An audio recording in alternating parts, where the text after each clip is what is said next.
another thing, but still, don't worry. Don't be afraid. If God got you through that, God will get you through this. Why can't we stop doing that worrying and being fearful? Because we're flesh. We're but this would nobody likes those things. Yeah. And you would think we jump at the chance. Yeah. Of not doing those things, and nobody wants to. Yeah. But it's not really a habit. It's like something that's one thing, not really one. How come we can't overcome it? Yeah. I think, and my only answer is, if you know Jesus, you know peace. If you don't know Jesus, you don't know peace, because he was the one who said, peace be still to the storm. He is the one who says, peace be still to the storms in our lives. We can't handle worry and stress. We can't handle it. We don't have the power to, but he has all power. If we know who he is and put our trust in him, that's how we don't worry. That's the only way. We have to surrender, because we're human beings, we're flesh and blood, but he is spirit. He didn't worry from the time he was born in a manger to the time he hung his head on the cross and said, I'm gone. It is finished. I did what you wanted me to do, Father. Into your hands I commend my spirit. I did everything you told me to do. And now he sits on the right hand of the Father. He lived and died peace.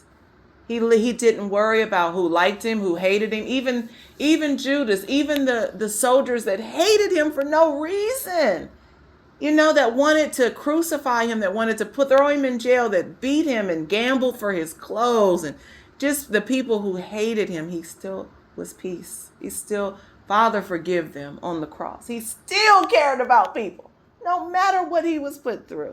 He is our example that it's going to be all right if you just trust me. If you trust God, it's going to be all right. And it's like, he meant, I understand that we do that over and over again. Maybe that's why it's so many written. Yeah. And you said it so absolutely. many times in Absolutely, the Bible. Because he knew we were going to worry. The New Testament. Yeah. And we kept, even then we kept worrying and fearing and things. And he kept telling us how many times not to. There wasn't any need to. Yes, ma'am. Because he was Jesus. That's right. Cast your cares on me. Yeah. He's saying, give it to me. Give it to me. Let me handle all the hard stuff that makes you stress and worry and stay up all night long. Give it to me. I wrote a song, Lay My Burdens Down. I decided to lay my burdens down. What a great song. Yes, ma'am. Because I can't carry it. I can't.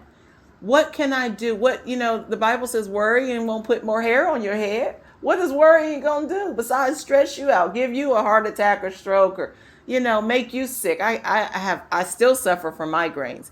I have a lot of times in my life stressed and cried myself to sleep just worrying about my mom. Mm-hmm. She's had 7 strokes, and I would worry about, is she eating?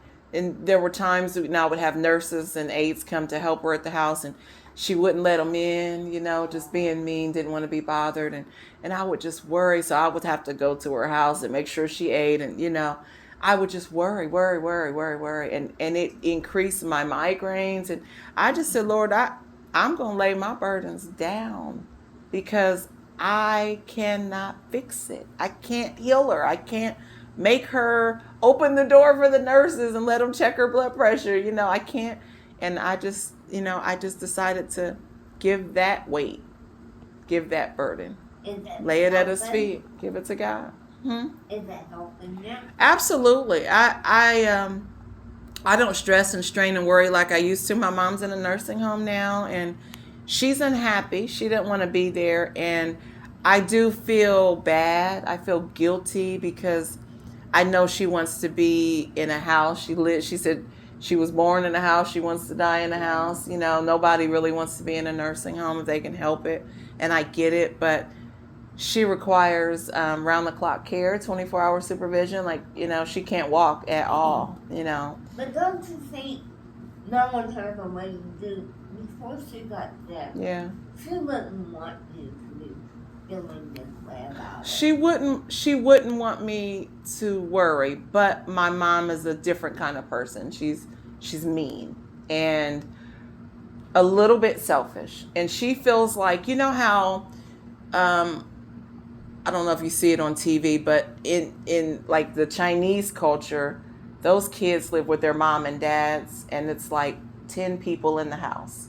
Like they go to college and they come back and they stay with their mom and dads, usually. Brothers and sisters, it's a house full of people. They all share the bills. They make it easier on each other. So nobody's paying a $2,000 mortgage, you know, right. And it makes great sense.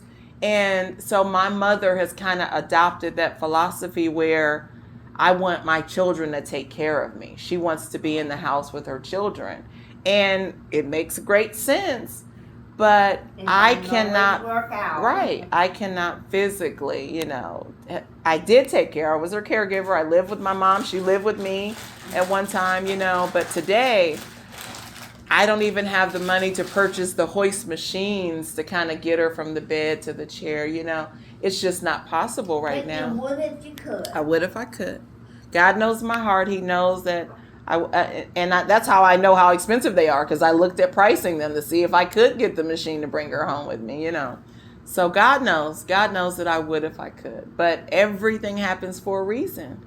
And I still go see her. I take her food. I take her gifts. I just put a King Kong movie on for her yesterday. She loves that show. So Is she eating okay? she is. She didn't like the food at the nursing home, but I take her food when I go. You know, she was an excellent cook in her day when she could cook. So she likes home cooked food. You know, I'll buy her some restaurant food, but I try to take her home cooked food too. And she's eating fine. She's just unhappy. She's just miserable, you know, being there and not being in her own house. And I get it. You know, life changes. But just like one of the ladies said at Bible study today, I asked, when you think about peace, what do you think about? And Miss Jenny said calm, and Miss Susie said contentment. And I said, exactly. That's what I pray for my mom, is that she'll be content in the state she's in, because it could be worse. I mean, she could be an amputee, not have any legs at all. She could, you know, be where she's in a lot of pain. She could not be in her right mind. She, you know, it could be the C word, the cancer word. It could be, you know, it could be a lot of other things that a lot of other people go through. But we all have our cross to bear. We all have things in life we have to endure. No getting out of that, is there? That's right. Jesus had a cross to bear. He carried our sin. He didn't even sin. He didn't even do anything. He had a cross to bear, so we have to carry a cross as well. I wonder why we never think back on that. Yeah. Yeah. I mean, I don't. Yeah. I don't, when I'm going through something, or everyday things. Yeah. Then